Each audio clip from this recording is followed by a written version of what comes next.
person that I have talked to especially is a special person, Charone Speed, who I went, if you will come on up, Charone, went to San Francisco General Hospital, the first and only time I have ever been there, and just knew that our place was the place for Charone.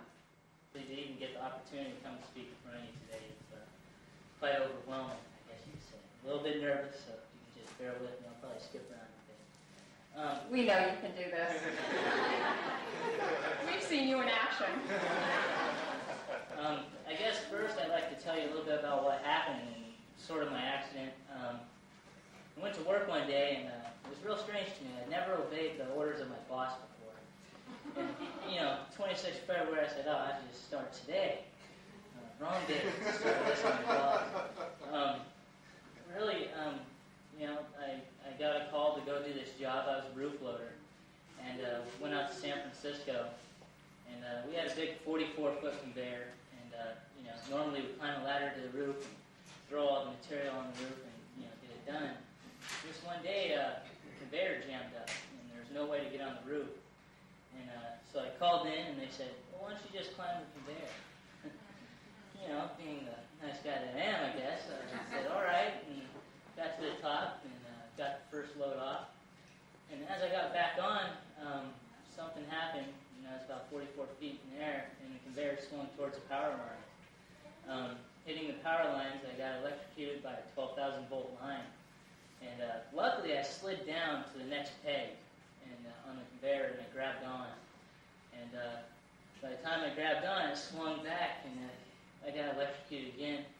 And it shot me straight off the conveyor. And looking down 30 or 40 feet, it looks pretty dang high.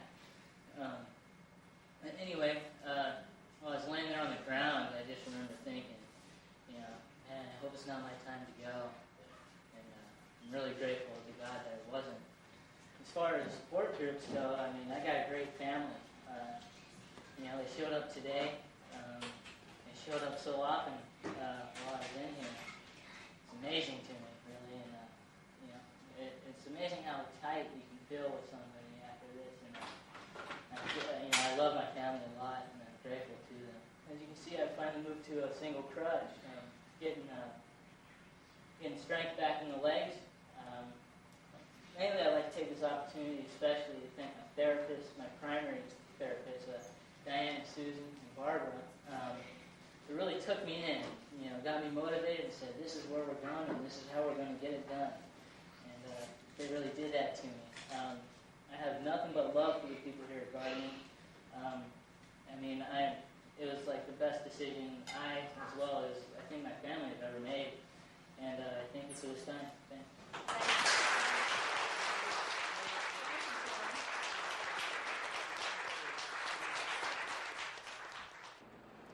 What keeps me going is,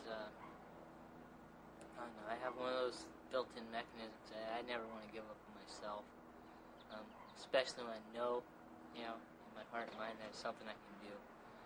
And I just, I don't like to let myself down. I don't like to let my family and friends down.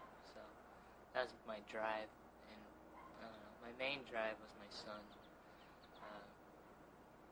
There wasn't anything I wouldn't give to be able to walk up to my son and pick him up. That was my main drive. With Connor, I just hope he doesn't grow up to be too much like me. But I think everybody should take their risks in life. It's part of the way we are. Just risks are what makes your life exciting. So keep up with it. I plan to play softball by middle of this year, 2000, and plan to go back and hopefully coach wrestling. Wrestle around with my nephews and nieces again. That's my plan. And so, I don't think anything that's said can stop me. But, it's just, gotta go for it.